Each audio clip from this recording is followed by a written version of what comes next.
Assalamualaikum warahmatullahi wabarakatuh.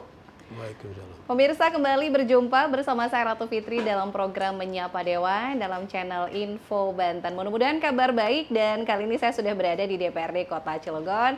Menyapa Dewan kali ini kita akan mengenal sosok lebih dalam, profil, kemudian juga beberapa program kerja dan beberapa mitra kerja di OPD pemerintah Kota Cilegon. Langsung saja kita sudah bersama Bapak Insinyur Ahmad Sudrajat dari fraksi PDI Perjuangan dan tergabung dalam Komisi 3. Assalamualaikum warahmatullahi wabarakatuh. Waalaikumsalam warahmatullahi wabarakatuh. Apa kabar Pak Dewan? Baik, Alhamdulillah. Terima kasih sudah bisa bergabung, kita ngobrol-ngobrol, dan kali ini kita di ruangan fraksi PDI Perjuangan ya, Pak Sudrajat ya.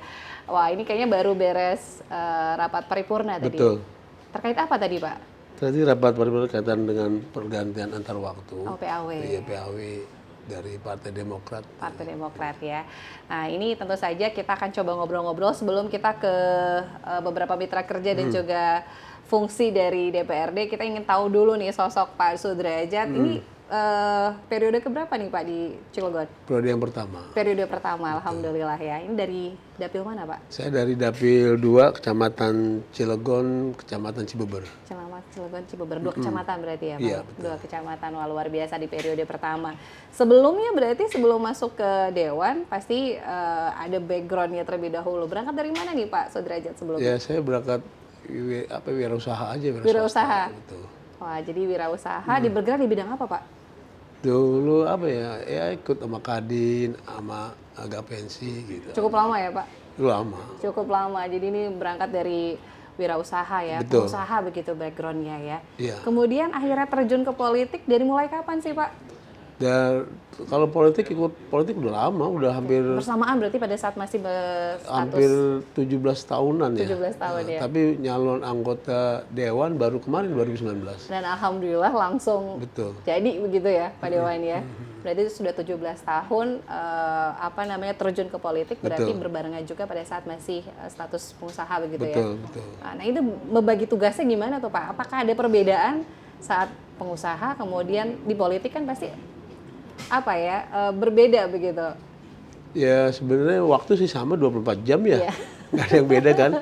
Tinggal kita bagaimana memproduktifkan aja waktu, terus bagaimana yang mengefektifkan waktu kan gitu. Sehingga antara tanggung jawab saya sebagai anggota dewan dan juga sebelum jadi anggota dewan sebagai orang bergerak di bidang pengusaha ya, kita bisa atur waktu karena waktunya kita yang mengendalikan, yang kontrol kita diri sendiri.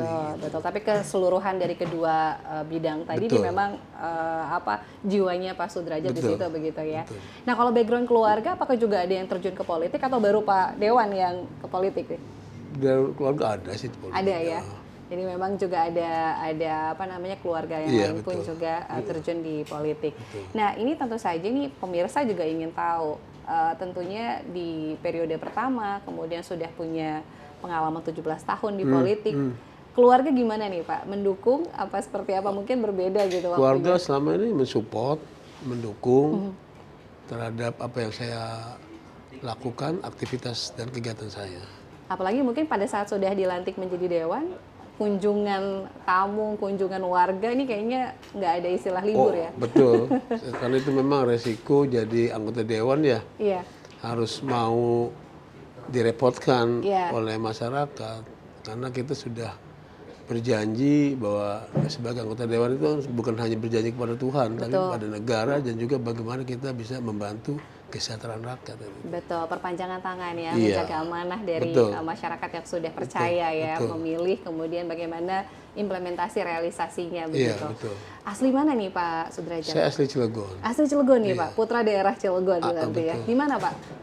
Saya kelahiran di sini di Jombang Masjid. Jombang Masjid. Iya. Wah, ini Jombang Masjid jadi asli. Tahu kan Jombang Masjid kan? Tahu. Ya? Wah, ini berarti keluarga besar memang di sana ya Pak? Oh iya, keluarga besar di Cilegon semua, bapak ibu Cilegon. Jadi memang putra asli daerah dan tahu betul ya seperti apa Cilegon. Hari-harinya di Cilegon kita. Hanya di Cilegon. Jadi tahu betul bagaimana apa perjalanan kota Cilegon tahu. ya. pertumbuhan kemajuan Cilegon tahu persis saya. Nah, apalagi nih di 2023 sudah mau akhir nih Pak. Betul. Perkembangannya mungkin dari sebelum menjadi Dewan sampai dengan Dewan, apa sih Pak yang paling signifikan perubahan di Kota Cilegon sendiri yang mungkin dirasakan dari zaman sebelumnya begitu? Ya kalau dulu kita belum menjadi kota madya kan ya, jadi segala sesuatunya kita masih nginduk ke Kabupaten Serang kan. Iya. Nah sekarang setelah kita memiliki pemerintahan sendiri, artinya sebagai kota Cilegon, tentunya kita bisa menggali potensi kekayaan-kekayaan sumber-sumber alam ataupun sumber SDM ataupun sumber daya buatan yang ada di Cilegon ini ternyata mampu mendongkrak nilai-nilai kesejahteraan buat masyarakat Cilegon.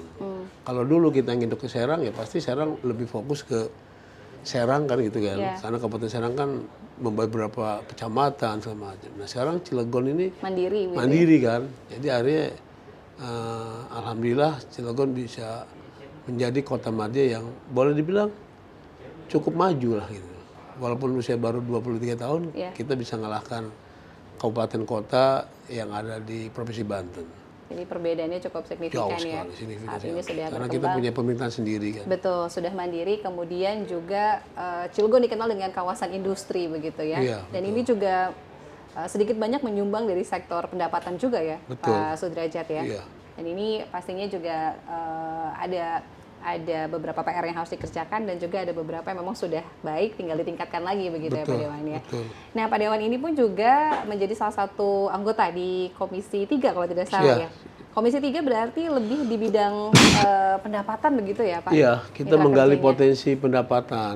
Bagaimana agar PAD Cilegon ini dari tahun ke tahun signifikan meningkat lah gitu. Yang semuanya bermuara buat kesejahteraan masyarakat. Kembali lagi ya dari sektor pajak itu dikembalikan lagi dalam bentuk pelayanan Betul, untuk masyarakat. betul. Nah tentu saja dari mitra kerja di OPD Cilegon tentu saja ini banyak yang juga berhubungan dengan PAD tadi ya pendapatan. Sejauh ini bagaimana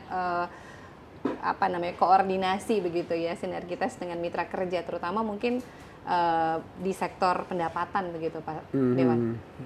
Ya selama ini kalau saya melihat dari beberapa OPD penghasil pendapatan ya, itu mereka adalah perubahan yang signifikan dan mereka berupaya untuk mengoptimalisasikan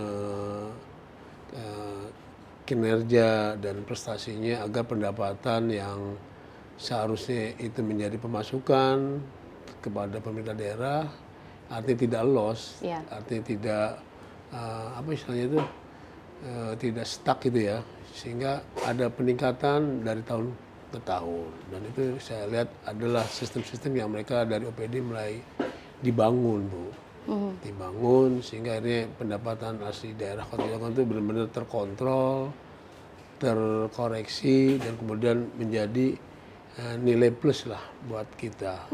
Gitu. Kalau dari jenis pajaknya sendiri yang punya peluang cukup tinggi menjumbang PAD di Cilegon itu dari sektor mana nih Pak?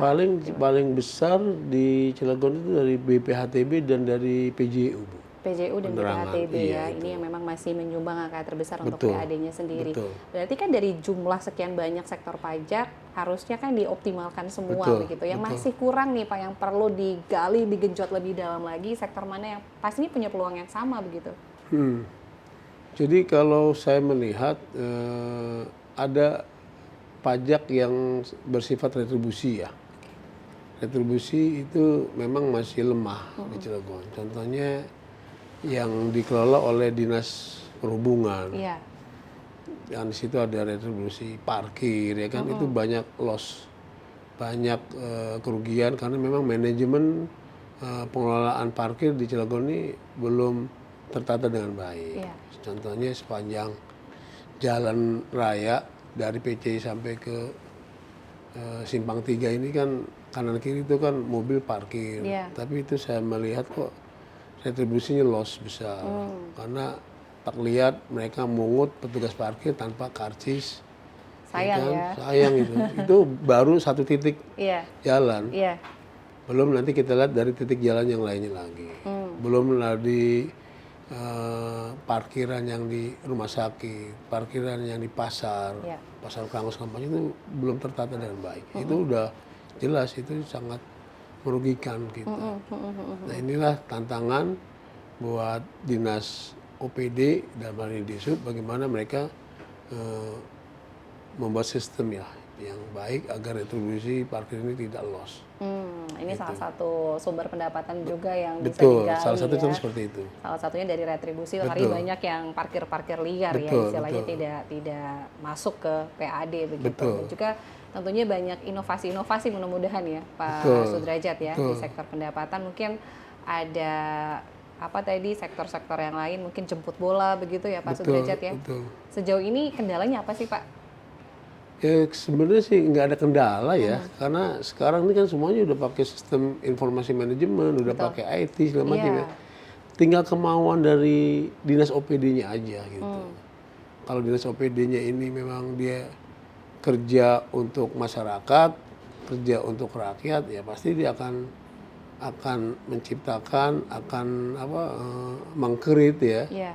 Ya gitu tuh. Contohnya misalkan pajak rumah makan, apakah itu di hotel ataukah itu di restoran, itu sebenarnya bisa aja dengan satu alat teknologi gitu kan, sehingga akhirnya memasukkan tiap hari orang makan di restoran, di hotel itu kan terkontrol dengan baik.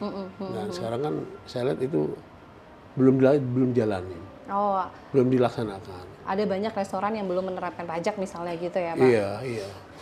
Nah, ini yang mungkin Mereka yang- masih manual kayak gitulah. Oh, jadi otomatis kan tidak terinput ya? Iya, masih manual. Padahal kita makan ada pajaknya kan, Iya, iya, tapi iya. masih manual mereka. Apalagi sekarang menjamur nih tempat-tempat makan Betul. baru, coffee shop ya, terutama yang suka ngopi nih Pak Sudrajat ya. Ini Betul. mungkin dari teman-teman OPD terkait bisa cek data langsung ke lapangan ya Pak Betul, ya? betul. Untuk bisa mendata lebih jauh begitu ya terkait dengan potensi-potensi pajak dari sektor pendapatan sendiri.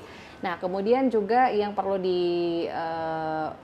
lihat juga dari fungsi DPRD ini salah satunya kan pengawasan ya. Realisasi nih Pak, ini kan sudah mau akhir tahun. Betul. Nah, capaian-capaian terutama yang mungkin menjadi mitra di Komisi 3. Iya. Nah, ini tentunya kan ada fungsi monitoring. Nah, ini kan capaian OPD di akhir tahun nanti akan ada presentasenya. Nah, sejauh ini hampir di 2 bulan terakhir seperti apa nih Pak? Ya kalau kita kan ada rapat kerja ya antara Komisi 3 dengan dinas mitra kerja kita kan. Di situ dalam rapat mitra kerja itu kan kita pertanyakan dinas-dinas yang pendapatannya kok dari tahun ke tahun tidak ada perubahan, juga kadang ada yang menurun, ya kan? Ya mungkin mereka punya alasan segala macam lah gitu. Cuman kan kalau kita lihat dengan pertumbuhan ekonomi yang ada di Cilegon ini sebenarnya Cilegon ini kota yang terus tumbuh, Betul. terus berkembang kan gitu. Apalagi dengan banyaknya investasi yang masuk, investor asing yang ada di Cilegon, sehingga banyak menghasilkan sumber-sumber uang lah Iya. di Cilegon ini. Nah disitulah saya sebagai tugas anggota dewan ya salah satu fungsi kan controlling tuh, pengawasan. Nah di situ nanti kita menanyakan ini kenapa kok pendapatannya turun, ini kenapa kok pendapatannya stuck, kenapa kok ini malah berkurang. Iya. Itulah fungsi kita untuk mengetahui alasan dari dinas OPD-nya ini apa kan itu. Apakah ini karena kendalanya faktor apa? alat ataukah SDM ataukah faktor apa kan itu. Itu aja kita cek. Nah, mudah-mudahan di sisa waktu di akhir tahun 2023 ini bisa terkejar Iya, atau masih ada minimal sisa dua bulan lagi 2 kan. bulan lagi. Oke, ini mudah-mudahan juga beberapa mitra kerja ya di OPD Komisi 3 terutama. Selain di pendapatan di bidang apa lagi nih Pak kalau mitra kerja di Komisi 3 terutama?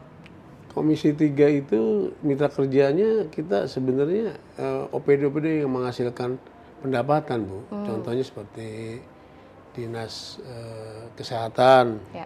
kan ada pendapatan tuh dari puskesmas segala macam, atau rumah sakit, walaupun rumah sakit itu BLUD artinya tidak dibiayai oleh APBD, tapi itu kan sebuah pendapatan yang bersifat mandiri kan itu. Atau dengan dinas perhubungan ada pajak parkir, ada retribusi parkir kan itu. atau dengan dinas pendapatan dan keuangan daerah kan, DPKD yang mereka mengelola pajak bumi, pajak BBHTB, terus pajak-pajak lainnya. Nah itu kan kita bisa kontrol. Seperti itu aja. Semuanya berhubungan dengan Iya, termasuk pendapatan. dinas tenaga kerja di mana ada pemasukan IMTA kan, Iya, pajak tenaga orang asing. Iya. Nah, itu kita kontrol juga. Oke, ini sejauh ini tadi sudah disampaikan oleh Pak Dewan dari masing-masing OPD ini ada beberapa yang terkendala mungkin dari pendapatan di akhir sisa triwulan terakhir nih ya Pak, masih capaiannya kalau dipresentasikan Ya bisa terlihat nggak? rata-rata mungkin baru 70 70-an ya, 70% ya. 70% ya kurang lebih ya. Iya. Mudah-mudahan masih bisa Ya, mudah-mudahan bisa 85-90 kan. ya biar tidak terlalu jauh ya. Betul. Tidak terlalu jauh. Nah, selain dari fungsi controlling atau monitoring kan juga ada fungsi anggaran, budgeting begitu ya. Betul, Nah, ini tentu saja di beberapa mitra kerja di OPD Komisi 3 juga begitu ya, Pak Dewan. Nah, ini bagaimana fungsi penggunaan anggarannya sendiri?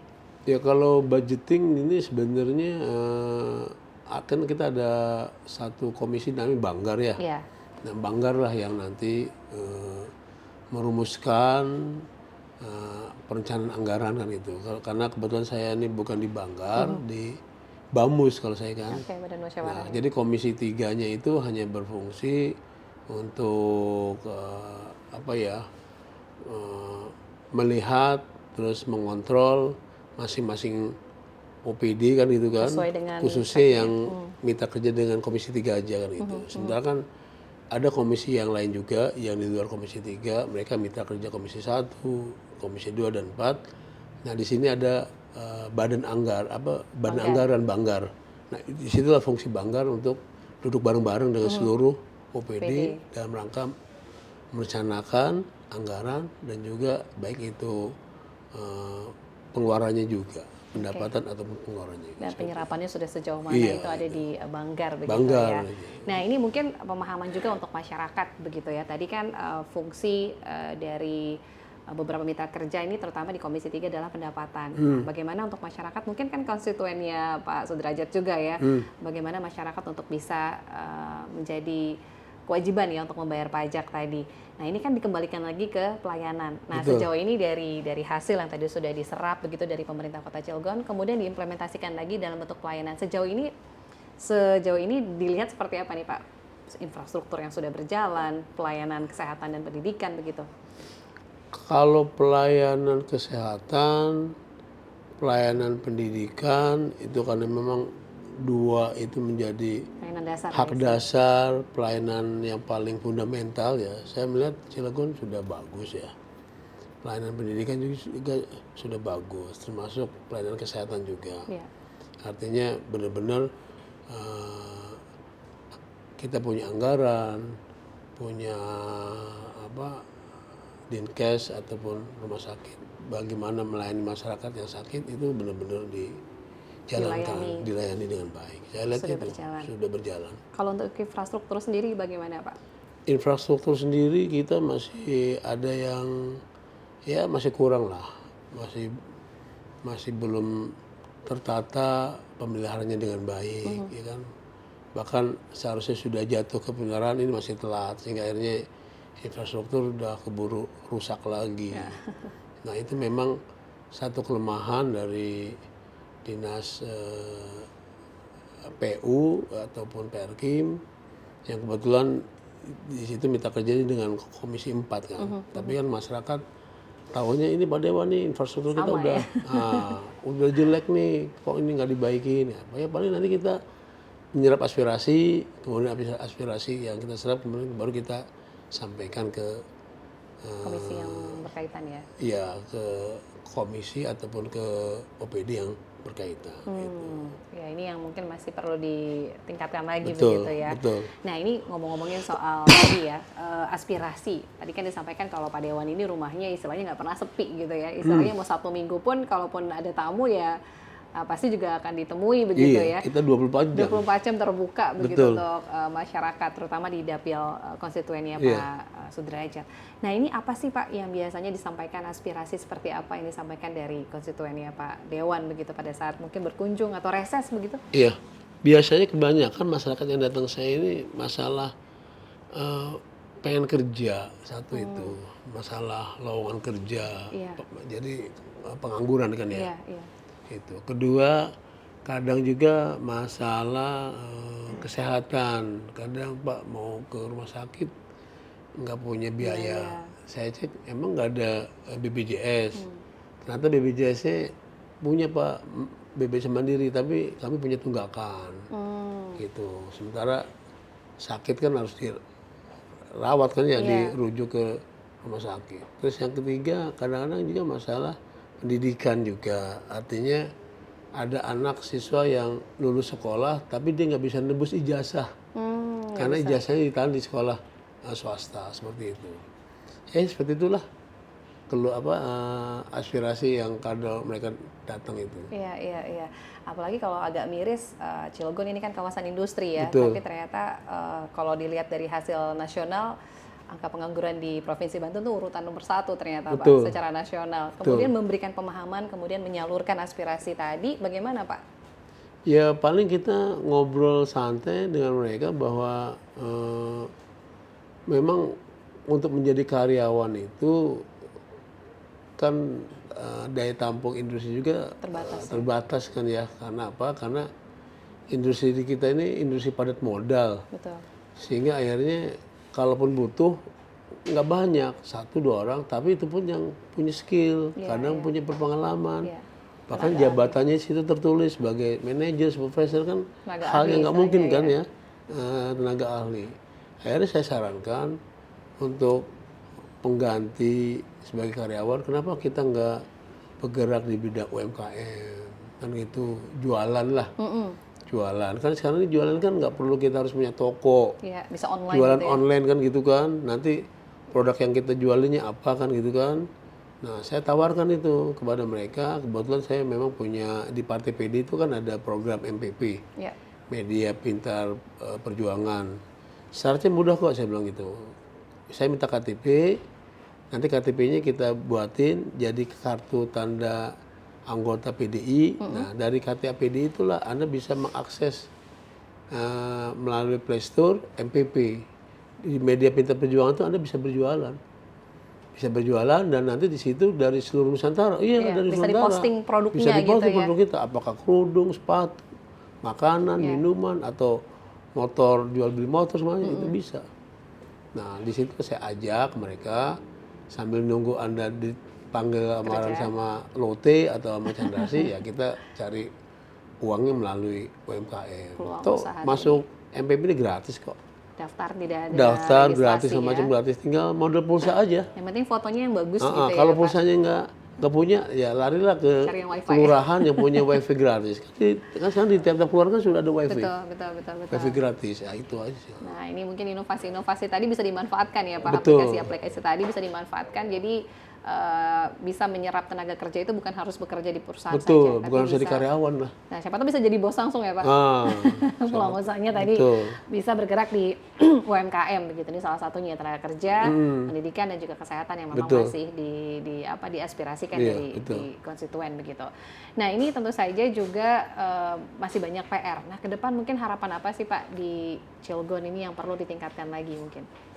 Ya kalau saya melihat Cilegon ini harapan kedepannya bagaimana agar SDM di Cilegon ini kan sebenarnya SDM-nya bagus-bagus ya.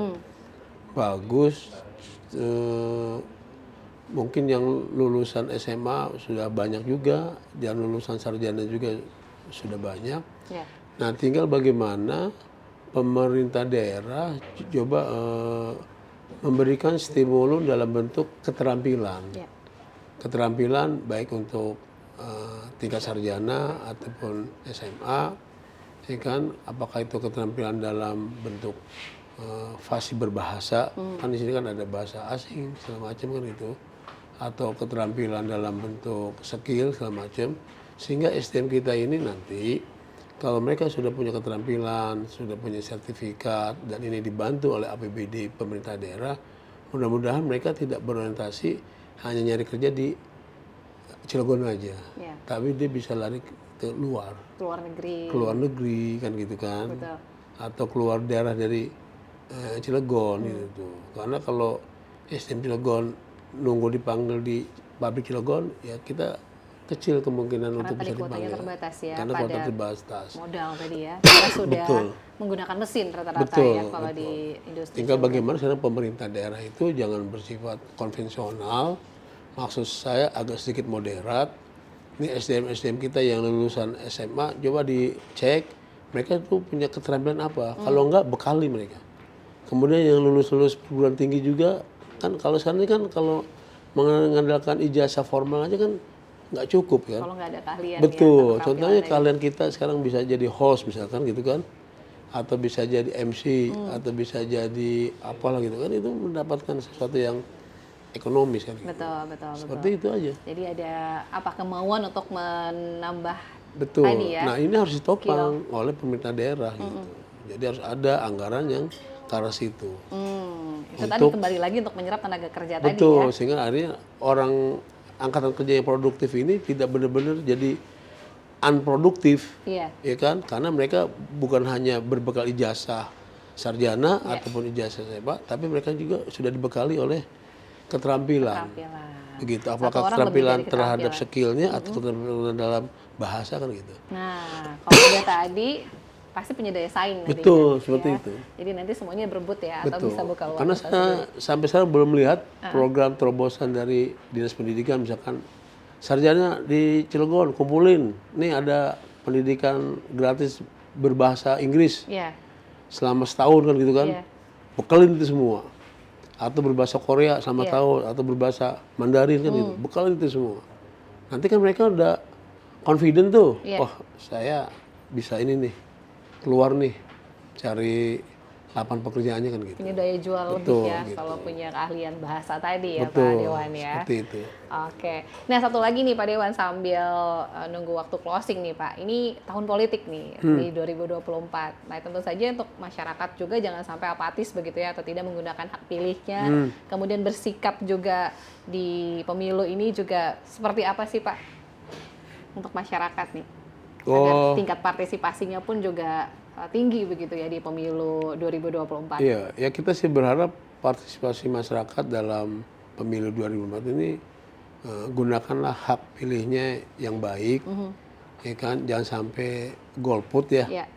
karena pemimpin yang harus duduk itu yang harus sesuai dengan tanggung jawab, terus amanah kan gitu kan, sesuai dengan pilihan rakyat.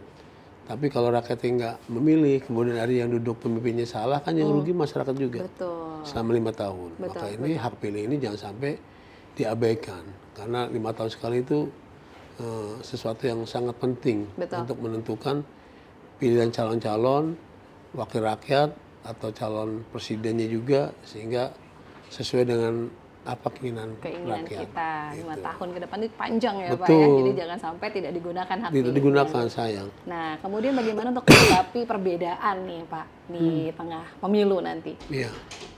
Ya kalau perbedaan itu saya pikir sesuatu yang demokratis Bu ya.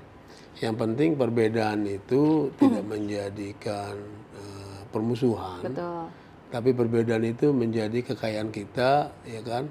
Siapapun nanti yang terpilih sebagai pemimpin atau sebagai wakil rakyat, berarti itulah pilihan rakyat dan itu memang sudah pilihan Tuhan kan gitu ya.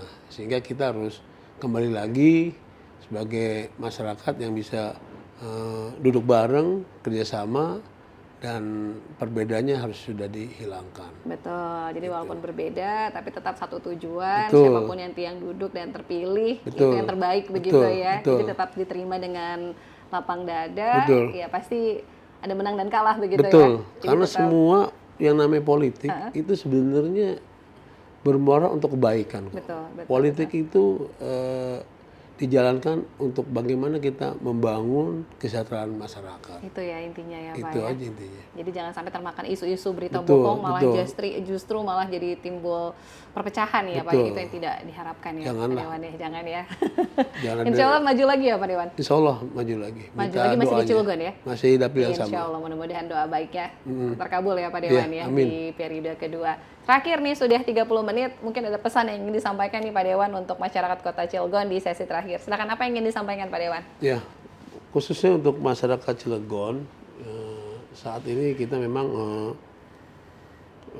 butuh SDM untuk bagaimana kita mengisi pembangunan di Cilegon ini dengan baik, bagaimana kita bisa memanfaatkan APBD di Kota Cilegon yang cukup besar ini, sehingga tentunya kita butuh SDM yang unggul, inovatif, yang kreatif, sehingga semua APBD yang ada di Cilegon benar-benar bisa terpakai untuk kepentingan kesejahteraan masyarakat. Kita sebagai masyarakat Cilegon jangan apatis, jangan diam, tapi kita harus dinamis dan kreatif.